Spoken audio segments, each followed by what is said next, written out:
Hello students, तो हम अपने लेक्चर को आगे बढ़ाते हैं। हमारा लास्ट लेक्चर में हमारा 9th चैप्टर कंप्लीट हो गया था। इससे रिलेटेड एक न्यूमेरिकल बचा हुआ है, तो वो मैं आज आपको बता देता हूँ। उसके बाद हम 10th चैप्टर की तरफ बढ़ेंगे। 10th चैप्टर हम पढ़ेंगे। 9th चैप्टर में जो हमारा न्यूमेरिकल बच गया था, वो न्यूमेरिकल यहाँ पर दिया हुआ है एग्जाम्पल नंबर 9.8। इंग्लिश मीडियम वालों के लिए पेज नंबर 126 पे वो दिया हुआ है, और हिंदी मीडियम वालों के लिए भी मैं बता देता हूँ किस पेज पर है वो। हाँ, हिंदी मीडियम वालों के लिए वो पेज नंबर 139 पर दिया हुआ है। ठीक है, तो हम न्यूमेरिकल ये स्टार्ट करते हैं। न्यूमेरिकल में क्या दिया है, पहले मैं हिंदी में एक बार पढ़ देता हूँ। हॉकी की प्रतिद्वंदी टीमों के दो खिलाड़ी 2 मिनट हॉकी की प्रतिद्वंदी टीमों के 2 खिलाड़ी गेंद को हिट करने के प्रयास में परस्पर टकरा जाते हैं तथा आपस में उलझ जाते हैं।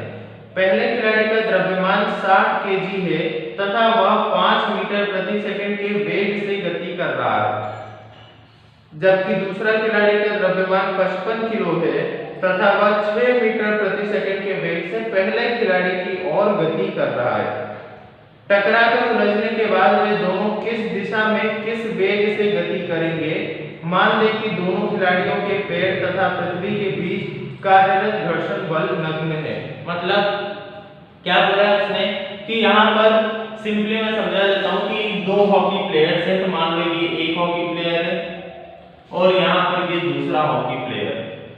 ठीक है, एक इधर डायरेक्शन में ट्रेवल कर रहा है, हॉकी बैट लिया हुआ है उसने बॉल सेंटर में। ठीक है, तो एक ने हॉकी बैट लिया हुआ है, वो इधर डायरेक्शन में ट्रेवल कर रहा है। दूसरे ने हॉकी बैट लिया हुआ है, वो किधर डायरेक्शन में ट्रेवल कर रहा है, इधर अपोजिट डायरेक्शन में इधर ट्रेवल कर रहा है। फर्स्ट वाले का उसने मास कितना बताया है, 60 केजी मास है, और वो किस वेलोसिटी से ट्रेवल कर रहा है, तो 5 मीटर प्रति सेकंड की वेलोसिटी से ट्रेवल कर रहा है। ठीक है, इसका मास है 55 केजी और ये किस वेलोसिटी से ट्रेवल कर रहा है, तो हमने यहाँ पर देखा इसकी वेलोसिटी है 6 मीटर प्रति सेकंड। 60 किलो का 5 मीटर प्रति सेकंड से कर रहा है, 55 किलो का 6 मीटर प्रति सेकंड से क्या कर रहा है, वहां पर वेलोसिटी वेग है उसका। अब यहाँ पर अगर हम देखें तो एक की डायरेक्शन इधर है, दूसरे की डायरेक्शन इधर है, तो अगर मैं इस डायरेक्शन को पॉजिटिव मानता हूँ तो ये वाली डायरेक्शन क्या होगी, नेगेटिव, इसलिए इसकी वेलोसिटी क्या हो जाएगी, नेगेटिव। आया समझ में? कांसेप्ट जो मैं समझाना चाह रहा हूँ वो ये है कि एक अगर किसी डायरेक्शन में ट्रैवल कर रहा है, किसी डायरेक्शन में वो गति कर रहा है, उसके बाद दूसरा उसके विपरीत दिशा में गति करता है, तो उसका वेग जो होगा उसको हम क्या लेंगे, ऋणात्मक लेंगे, उसको उसके वेग को हम हमेशा क्या लेंगे, नेगेटिव लेंगे। तो यहाँ पर हमने वेग ले लिया उसका नेगेटिव। अब यहाँ पर कुछ पॉइंट्स में लिख देता हूँ, जैसे कि हल में इसमें दिया हुआ है, माना पहला खिलाड़ी बाएं से दौड़ रहा है और दूसरा परिपाटी के अनुसार, यही जो मैंने आपको सिखाया यहाँ पर बताया है वही चीजें यहाँ पर भी लिखी हुई है। ठीक है, तो सबसे पहले हम क्या करते हैं, इनकी कुछ जो गिवन चीजें हैं वो लिख लेते हैं। गिवन में क्या है, तो सबसे पहली चीज जो गिवन है वो है m1। m1 दिया हुआ है 60 केजी, पहले वाले का जो मास है वो कितना है, 60 केजी। u1 उसकी जो वेलोसिटी है वो कितनी है, 5 मीटर सेकंड। सेकंड आगे दिया हुआ है m2, जो दूसरा वाला इंसान है, दूसरा वाला प्लेयर है, उसका वेट कितना है, 55 केजी, और उसकी जो वेलोसिटी है u2 वो कितनी है, -6 मीटर सेकंड इनवर्स। माइनस क्यों लिया, आपको समझ में आ गया होगा क्यों लिया हमने यहाँ पर माइनस। माइनस इसलिए लिया है जिससे कि वहां पर हम उसको नेगेटिव डायरेक्शन को रिप्रेजेंट कर पाए। ठीक है, दोनों चीजें हमें पता चल गई, m1 की वैल्यू, m2 की वैल्यू, u1 की वैल्यू और u2 की वैल्यू दोनों की पता चल गई है। अब हम क्या निकालेंगे, मोमेंटम निकालेंगे, इसके दोनों के कोलिजन के बीच में जो भी संवेग था उसकी वैल्यू निकालेंगे। तो संवेग निकालने के लिए क्या करना पड़ता है, तो यहाँ पर मैं क्या करूंगा, m1 multiply u1 plus m2 multiply u2। Simple ये फॉर्मूला है टोटल मोमेंटम निकालने के लिए। टोटल मोमेंटम निकालने के लिए m1 into u1 m2 u2 दोनों का मल्टीप्लाई। m1 की वैल्यू क्या है 60 मल्टीप्लाई u1 की वैल्यू क्या है 5 प्लस m2 की वैल्यू क्या है 55 मल्टीप्लाई u2 की वैल्यू -6।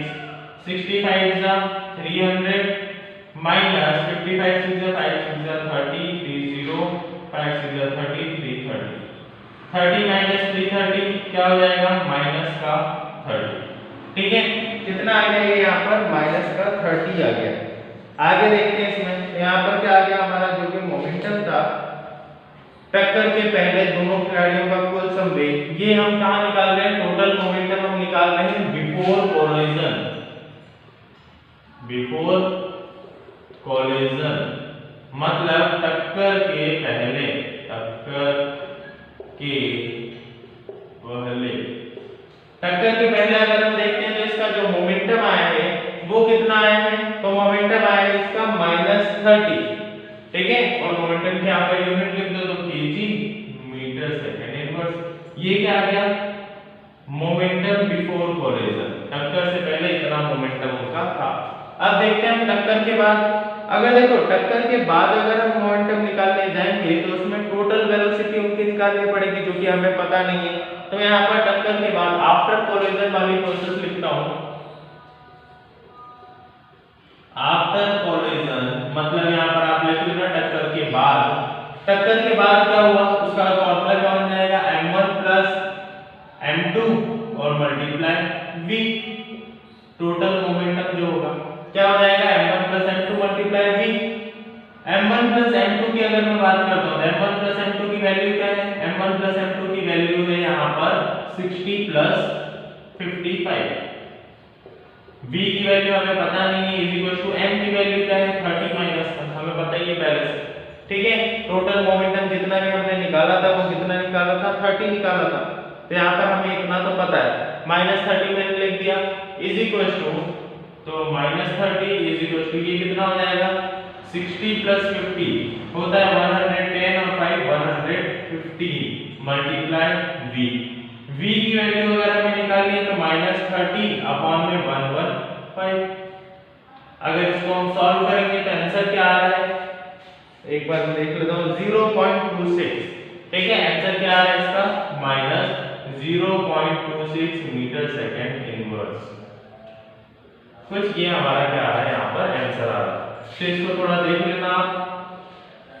आंसर फाइनली आ रहा है हमारा 0.26। इसका मतलब क्या है, आंसर का मतलब क्या है कि अतः उलझने के पश्चात दोनों खिलाड़ी दाएं से बाएं 0.26 मीटर प्रति सेकंड के वेग से गतिशील होंगे।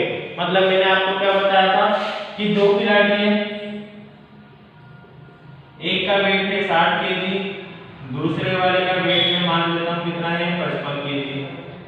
ठीक है, इसकी डायरेक्शन ये इधर पॉजिटिव है, इसकी नेगेटिव है, तो हमें क्या मिली है, नेगेटिव मिली है। ये दिख रहा है आपको नेगेटिव है, नेगेटिव मतलब जो कोलिजन होगा वो किसकी डायरेक्शन में होगा, इधर। ये दोनों जब टकराएंगे तो इधर की साइड ये गिरेंगे। ठीक है, तो इस तरीके से हमने ये वाला न्यूमेरिकल सॉल्व कर लिया। ये एक इंपॉर्टेंट न्यूमेरिकल था, आगे भी पूछा जाता है। ठीक है, तो इसलिए हमने ये न्यूमेरिकल कंप्लीट कर लिया है। अब इस न्यूमेरिकल के बाद हम बढ़ते हैं 10th चैप्टर की तरफ। 9th चैप्टर हमारा पूरे तरीके से कंप्लीट हो चुका है। 9th चैप्टर के जो भी इंपॉर्टेंट क्वेश्चंस हैं और जो भी टिक लगाए हुए हैं तो मैं आपको दोनों चैप्टर्स के भेज दूंगा, लास्ट चैप्टर के भी और 9th चैप्टर के भी। इसके बाद हम 10th चैप्टर की तरफ आगे बढ़ते हैं। आज हम 10th चैप्टर का केवल कंटेंट देखेंगे कि 10th चैप्टर में है क्या क्या, उसके बाद कल से हम इसको स्टार्ट करने वाले हैं। 10th चैप्टर जिसका नाम है ग्रेविटेशन, जिसे हम हिंदी में क्या बोलते हैं, गुरुत्वाकर्षण। ग्रेविटेशन यहाँ पर आपको पढ़ने वाले हैं, बहुत इंपॉर्टेंट चैप्टर है, बहुत ज़्यादा इंटरेस्टिंग चैप्टर भी है। ग्रेविटेशन क्या होता है ये पढ़ेंगे हम इस चैप्टर में, गुरुत्वाकर्षण क्या होता है। उसके बाद किसने गुरुत्वाकर्षण का सिद्धांत दिया था और किस तरीके से दिया था वो भी मैं बताऊंगा, और क्या हुआ था वहां पर। Value small G capital G क्या होता है, मुक्त पतन क्या होता है, free fall, law of gravitation, mass और वेट। अगर हम द्रव्यमान की बात करते हैं, द्रव्यमान और भार इन दोनों में अंतर हम देखेंगे। चंद्रमा पर भार किसका ज्यादा किसका कम होता है, चंद्रमा पर भार का क्या असर पड़ता है, ये सारी चीजें। थ्रस्ट और प्रेशर हम देखने वाले हैं इसी चैप्टर में, हम पढ़ेंगे थ्रस्ट क्या होता है, प्रेशर क्या होता है, प्रणोद क्या होता है और दाब क्या होता है। आर्किमिडीज का एक सिद्धांत है जो कि आपको प्रैक्टिकल में भी इस साल रहेगा, वो भी हम पढ़ने वाले हैं, आर्किमिडीज प्रिंसिपल। और लास्ट में जो पढ़ेंगे हम वो है रिलेटिव डेंसिटी, मतलब अपेक्षित घनत्व क्या होता है। तो लास्ट में यहाँ पर हम इस चैप्टर को एंड करेंगे। जैसा मैंने आपको स्टार्टिंग में ही बताया कि ये चैप्टर जो है हमारा, ये बहुत इंपॉर्टेंट चैप्टर्स में से एक है। ऐसा मैं इसलिए बोल रहा हूँ क्योंकि आगे आप जितनी क्लासेस पढ़ने वाले हो साइंस में, साइंस सब्जेक्ट में, फिजिक्स के पार्ट में आपका हमेशा ग्रेविटी वहाँ पर होगा ही सही। तो ग्रेविटी के जो भी बेसिक कंसेप्ट हैं वो आपको यहीं पर देखने को मिल जाएंगे। ग्रेविटी क्या होती है, ठीक है, ग्रेविटेशनल फोर्स क्या होता है, एक्सेलरेशन ड्यू टू ग्रेविटी क्या होती है।